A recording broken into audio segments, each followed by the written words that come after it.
በዚህ ሰሞን በሚዲያ እየተንሸራሸረ ያለ የነብዩ ክብርን የነካ ነብዩን አይደለም የደፈረው። ነብዩ ማይደፈር ስብዕናና ክብር ያላቸው ነው።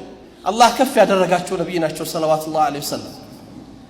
ምንም የሚሹ ሰው አይደሉም። ግን ድፍረቱኛን የክርስትና እምነት ተከታይ ወገኖች ቤተ ክህነት እስልምናን ስንሰብክም ስናስተምርም ሰዎች አምነውበት እንዲመጡ እንጂ ሰዎችን አስገድደን እንድናዝ የታዘዝንበት ዲን አይደለም። አድርገንም አናውቅ።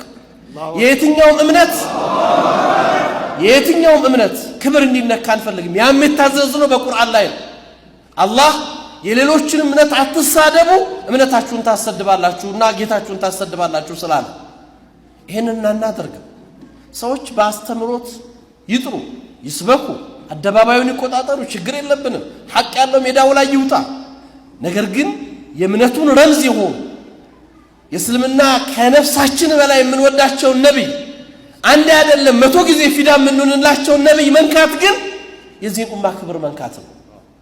ስለዚህ ዝም እንደማንል ሊያውቁት ይገባል። እንደ ተቋም እንቅስቃሴ ተጀምሯል። እስልምና ጉዳይ ተቋሙ ክስ ይመሰርታል። ይሄን ድርጊት ዛሬም ትናንትም በፈጸሙ ሰዎች ላይ የህግ አስከባሪ አካላቶች ሰዎቹ በህግ ቁጥጥር እንዲውሉ አላስፈላጊ ነገር እንዳይደረግ እንዲያደርጉ በህግ ተጠያቂ እንዲሆኑ እንጠይቃለን። ህጋዊውን ስርዓት ተከትለን እንሄዳለን።